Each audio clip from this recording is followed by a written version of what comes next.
Hello friends, आज हम लोग पढ़ेंगे कक्षा 9 के गृह विज्ञान के पाठ 14 के संतुलित आहार जो चैप्टर है इसके आज हम लोग पढ़ने वाले हैं अति लघुत्तरीय प्रश्नों को। तो चलिए देखते हैं हमारा पहला क्वेश्चन क्या है कि संतुलित भोजन का क्या अर्थ होता है। तो इसका आंसर हो जाएगा कि ऐसा भोजन जिससे किसी भी व्यक्ति विशेष की समस्त आवश्यकताएं पूरी हो जाती हैं उस व्यक्ति के लिए संतुलित भोजन कहलाता है। अगला क्वेश्चन है कि एक बिना बच्ची वाली महिला की अपेक्षा एक बच्ची वाली महिला को जो स्तनपान कराती है भोजन में क्या अंतर रखना चाहिए। तो आपका आंसर हो जाएगा कि स्तनपान कराने वाली महिला को प्रोटीन, हरी सब्जियां, फल, दूध अधिक तथा वसाएं कम मात्रा में दी जानी चाहिए। अगला क्वेश्चन क्या है कि कुपोषण से शरीर पर पड़ने वाली कोई दो प्रभाव बताइए। इसका आंसर हो जाएगा कि कुपोषण से बच्चों की वृद्धि पर प्रभाव पड़ता है और वजन तथा लंबाई सामान्य से कम रह जाता है। अगला क्वेश्चन है कि एक वृद्ध व्यक्ति की अपेक्षा एक स्वस्थ व्यक्ति के भोजन में क्या अंतर होना चाहिए। तो आपका इसका आंसर राइट आंसर हो जाएगा कि वृद्धावस्था में कम कैलोरी वाले भोजन की आवश्यकता होगी जबकि स्वस्थ युवक को अधिक कैलोरी की आवश्यकता होगी। फिर हमारा आता है अगला क्वेश्चन है कि एक औसत व्यक्ति के लिए संतुलित आहार के विभिन्न तत्वों में प्रोटीन तथा वसाओं की कितनी कितनी मात्राएं प्रतिदिन होनी चाहिए। तो प्रोटीन की मात्रा 73 ग्राम और वसा की मात्रा 74 ग्राम होनी चाहिए।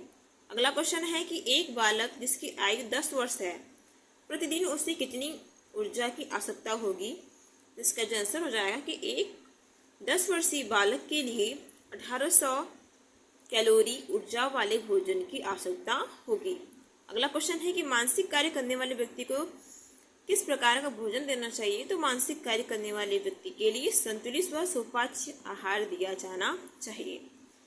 अगला क्वेश्चन है कि एक मजदूर जो कठिन परिश्रम करता है वह दिन भर के लिए कितनी ऊर्जा वाला भोजन लेगा। तो इसका आंसर हो जाएगा कि एक कठिन परिश्रम करने वाला जो मजदूर है उसके लिए 3900 से 4000 कैलोरी ऊर्जा वाले भोजन प्रतिदिन लेना है।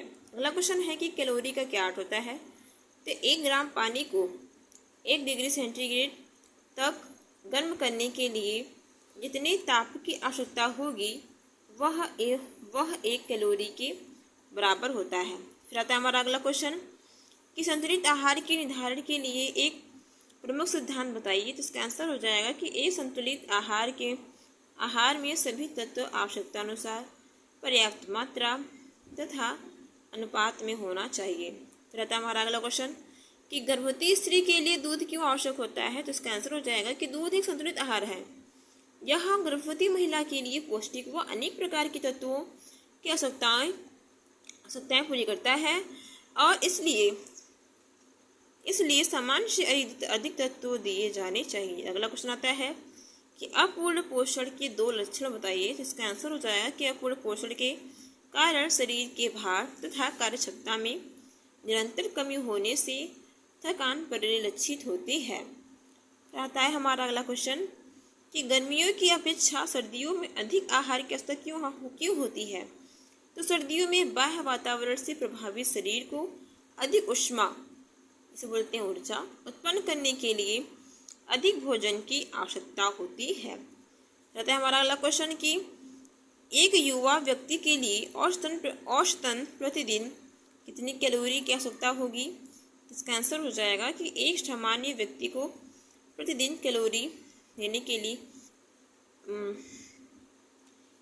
इसमें या फिर ये क्वेश्चन पूछे या फिर आपसे इस तरीके से क्वेश्चन पूछ लिया जाए कि एक सामान्य व्यक्ति को प्रतिदिन कितनी कैलोरी की आवश्यकता पड़ती है। तो इसका आंसर हो जाएगा कि एक युवा व्यक्ति को उसके कार्य के अनुसार 3000 कैलोरी प्रतिदिन की आवश्यकता होती है। फिर हमारा अगला क्वेश्चन कि गर्मियों की अपेक्षा सर्दियों में अधिक आहार की आवश्यकता क्यों होती है। इसका आंसर हो जाएगा कि सर्दियों में शरीर को उचित ताप पर बनाए रखने के लिए अधिक आहार की आवश्यकता होती है।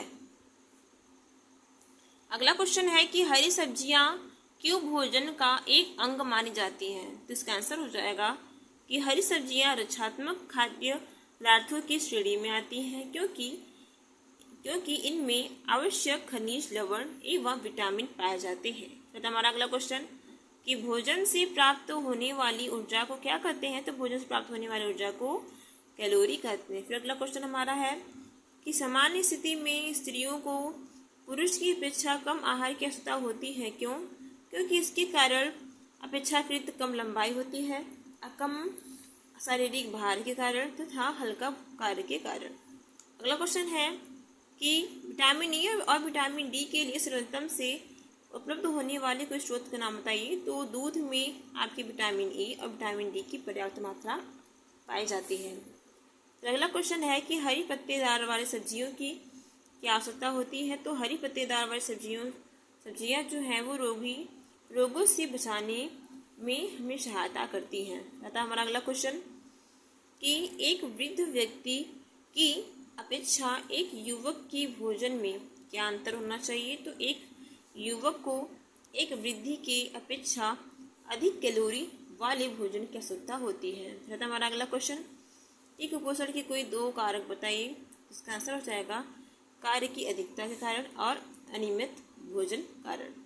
अगला क्वेश्चन है कि शाकाहारी व्यक्तियों के लिए प्रोटीन प्राप्ति के कोई 3 स्रोत। तो दूध, दालें, सोयाबीन ये हमें शाकाहारी व्यक्तियों को प्रोटीन प्राप्ति के लिए ले जाना चाहिए। फिर हमारा अगला क्वेश्चन कि एक सामान्य व्यक्ति के दैनिक भोजन में कैल्शियम, फास्फोरस व लोहे की कितनी मात्रा होती है? तो एक सामान्य व्यक्ति के दैनिक आहार में कैल्शियम 2.02 ग्राम, फास्फोरस 1.45 ग्राम और लोहा 30 से 40 मिलीग्राम की आवश्यकता होती है। अगला क्वेश्चन है कि कॉफ़ी के प्रयोग से क्या हानियाँ होती हैं? तो यह कार्बोज के पाचन में बाधा उत्पन्न करती है, हृदय की धड़कनें बढ़ाना, नींद में कमी लाना तथा स्नायु तंत्र में विकास इसकी अन्य हानियाँ हैं। आई होप आपको वीडियो अच्छी लगी होगी और अगर आप चैनल पर नए हो तो प्लीज़ चैनल को लाइक एंड सब्सक्राइब करना ना भूलिएगा। Thank you.